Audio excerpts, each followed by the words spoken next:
we had a explosion on the Crimea bridge. Now, this is the second time I believe that this has happened since the conflict, although I think Ukraine has been has attacked this region in particular in many different kinds of ways. But this time, this explosion, this attack did kill 2 adults, and the child actually survived, but her parents are dead. And so, Russia says that the U.S. and the U.K. hold culpability in this. Ukraine side was almost gloating about this. It felt almost as if, they were talking, the defense minister, all that, they talked about how this is strategic militarily and how it's fair game in this conflict. And then, you had the U.S. side say, well, Ukraine needs to figure out how they're going to fight the conflict. However they want to fight it, that's up to them. Which to me was almost more disgusting than the Ukraine side gloating about it. So I'm just wondering your thoughts about this. What is the significance? That it doesn't feel very strategic in my mind, but I'm just wondering what your opinion about it is, and maybe what the fallout has been, because I believe Russia has already responded. Yes. Well, as you were talking, I was looking for, because I just saw an article before I came on, and it says Ukraine claims responsibility for attack on Kerch Strait Bridge. But then they were talking about how they suggested that they were behind it, which is what they always do. But it's very obvious. It was an attack, and there's no mystery as to who was behind it. It was obviously Ukraine. They've admittedly attacked it before. They said they were going to attack it. They actually did try to attack it not that long ago. There were missiles that were shot down.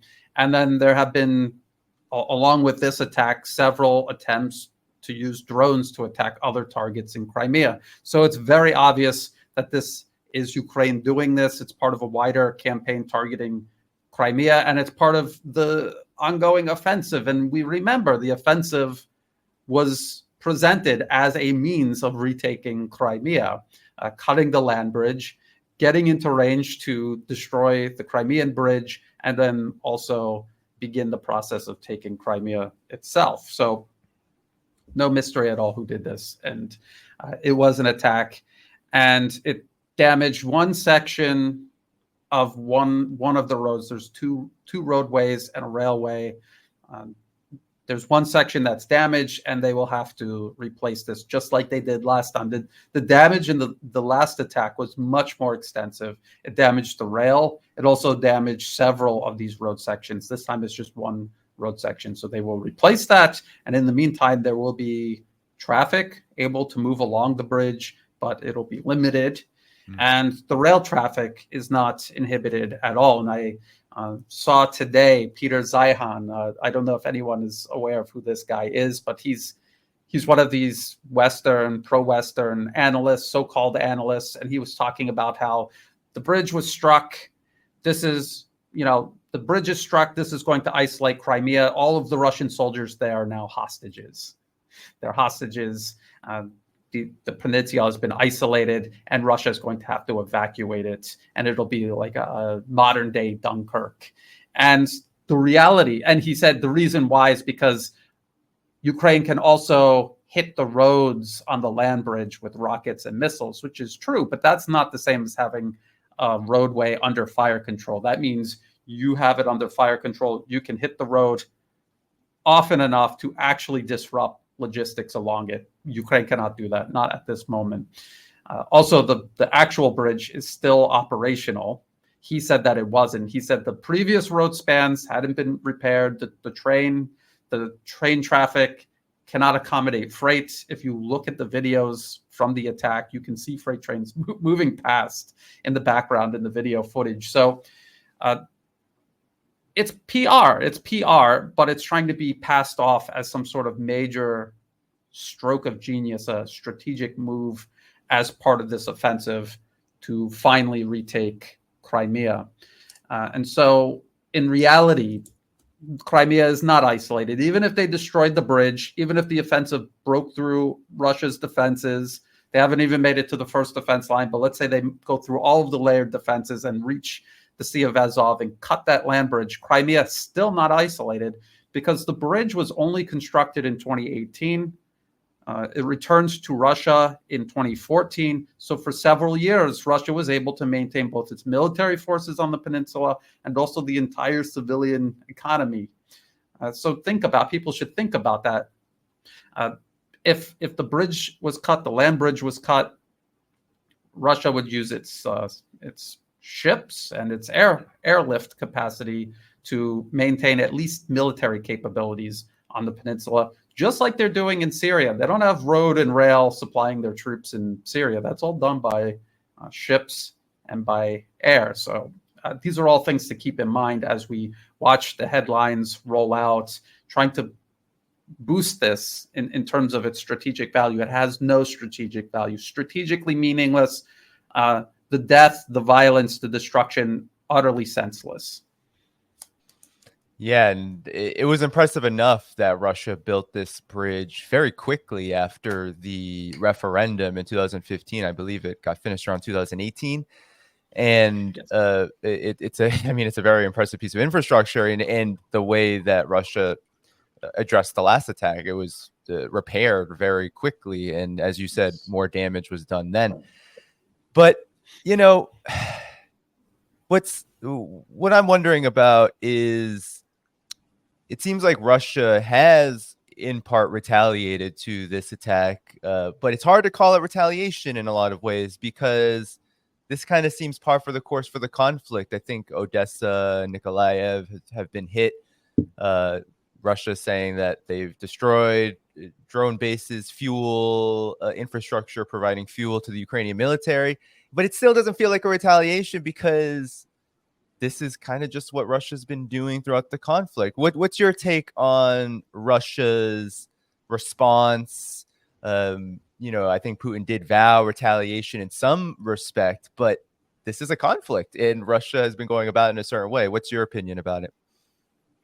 This is a good point to go over because every time Ukraine does something like this, it's extremely provocative. I just broke down how strategically it's meaningless.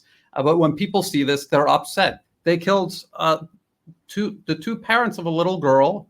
That's outrageous. People want revenge. They want justice.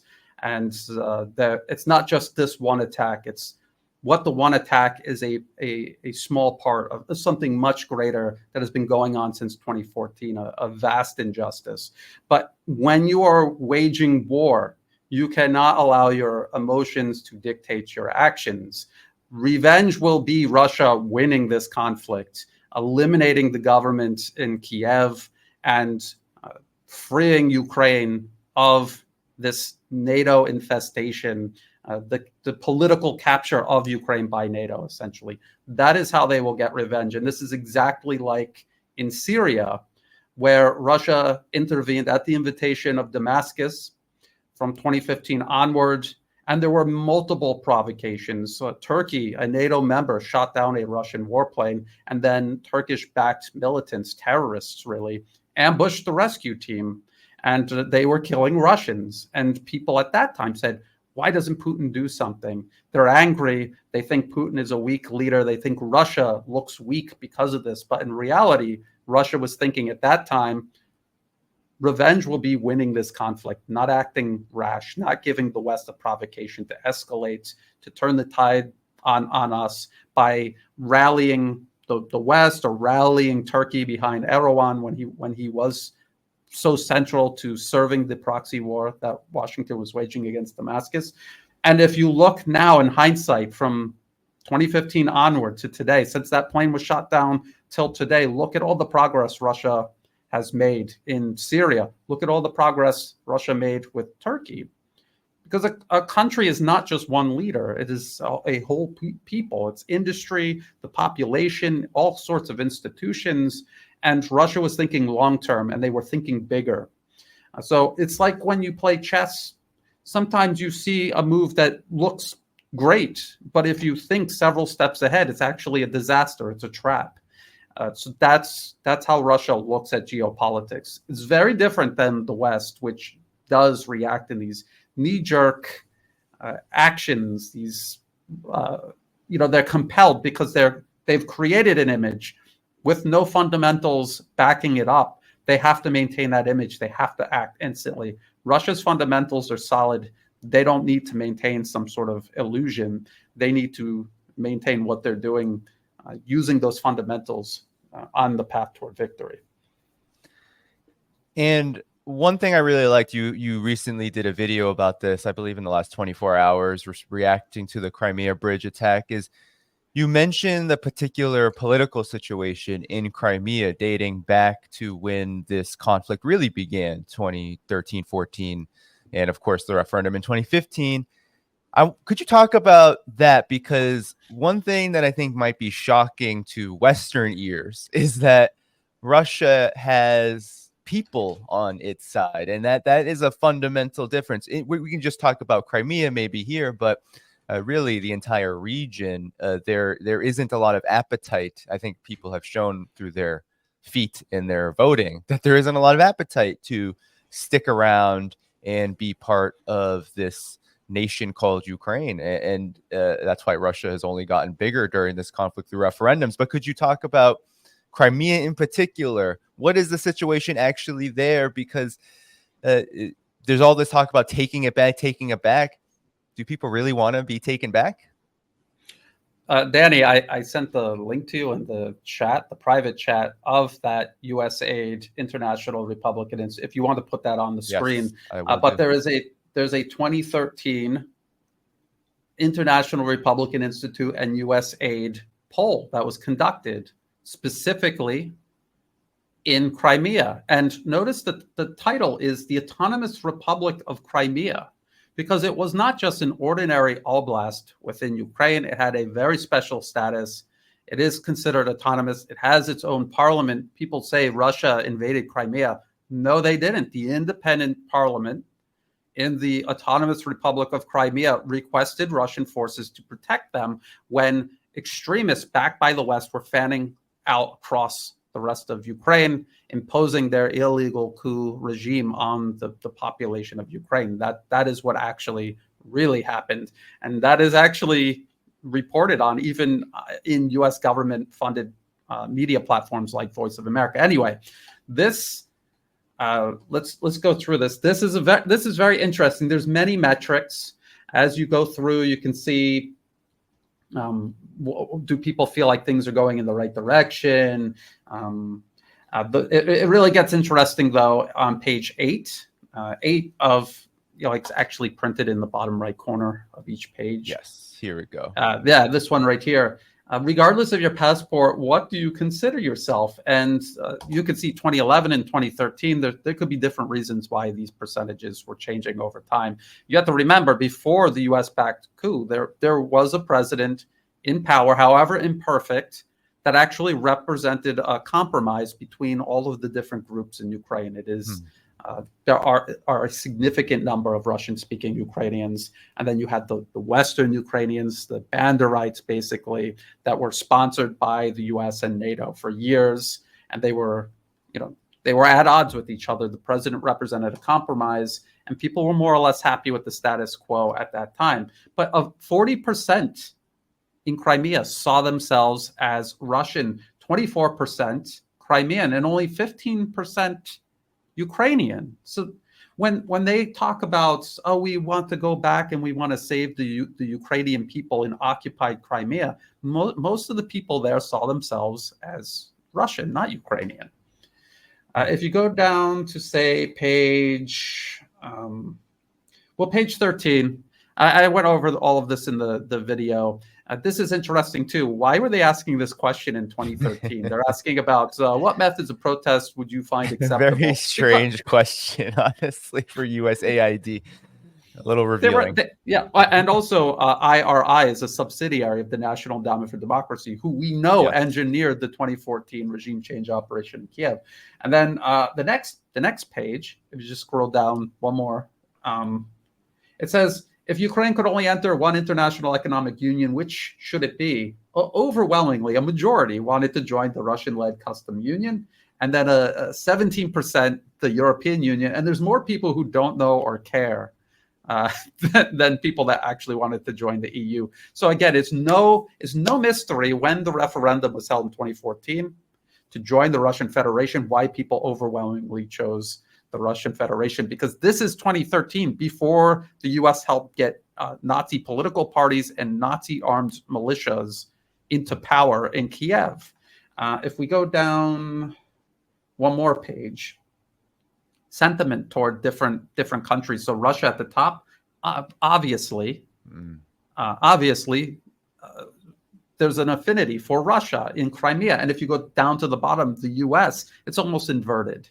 It's almost entirely inverted there. And then you could see the European Union, Turkey, and Poland are also not very popular. So they rejected the West and their allies, and they liked Russia. They identify with Russia because they themselves see themselves as Russian. And then let's see, go down to 17, page 17. This is the last one. Status, yeah. Yeah.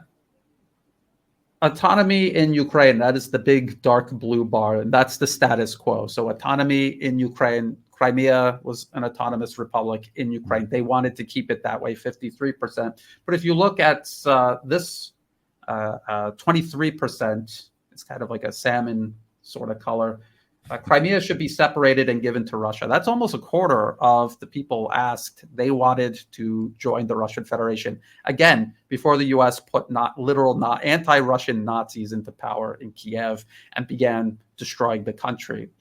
So imagine come 2014, how many more people would want to join the Russian Federation. And this little tiny green sliver, yes, 2%. 2%. Yeah, that's how many people wanted to be just a normal oblast in Ukraine. So almost nobody. And the referendum, I think it was 95% voted yes, 5% voted no. And if you look at the numbers in this US government-funded poll, it corresponds. There was about 5% who loved Ukraine, loved the United States and the EU, and hated Russia. Those are the people that voted no in the referendum. So if they say the US government did this poll and they demonstrated that the Crimean people wanted to join the Russian Federation without a doubt, even before the coup in 2014. And now after the referendum, the US comes out and says that was invalid. It doesn't represent how the people in Crimea feel. They had guns pointed at their heads when they voted. Absolutely untrue. And look at what has happened in Crimea versus the rest of Ukraine over the last 10 years now. Obviously, their best interests were served by joining the Russian Federation. They have no interest of joining Ukraine ever again. And so when Ukraine talks about, oh, we're going to liberate Crimea, no, they're not. The people have already been liberated. Yeah. And given this fact, then why does Ukraine, and of course, I think Russia is correct here, UK, US, NATO backers, why do they continue to insist on this point? I mean, this is, let's say, 8 years now almost of being separated from so-called Ukraine. And so why continue on this path of saying we're going to take it back? Russia, I was reading an article in Financial Times yesterday on the stream, and the way that it was portrayed was Russia's occupying Crimea, and that's why it's a legitimate military target. But why even waste this time? Why waste this time? In reality, this is all about maintaining U.S. hegemony, encircling and containing Russia, and eventually undermining, overthrowing, dividing, and destroying the political order in Russia. That's what this is all about. So Crimea is part of Russia. They want to destroy Crimea. They want to destroy Russia. It's as simple as that. It is a very strategic peninsula. There's no doubt about that. It is the key to controlling the Black Sea, not Snake Island. So I'm sorry to everyone in Kiev. Snake Island is not the key to controlling the Black Sea. It is actually Crimea. And so people might misunderstand me when I say it doesn't matter that they attack the bridge or if they cut the land bridge. It doesn't matter in the sense that Russia will still be able to supply their troops adequately. And they could also sustain the civilian population there. Although I'm sure that if there was an actual threat of the fighting coming to Crimea, Russia would get the civilian population out. And then it would be even easier for them to sustain military operations on the peninsula. So all of these things need to be kept in mind as this unfolds and as the Western media is trying to portray the poor Crimean people held hostage by Russia. It simply isn't so. And this is reflected in a U.S. government-funded poll in 2013.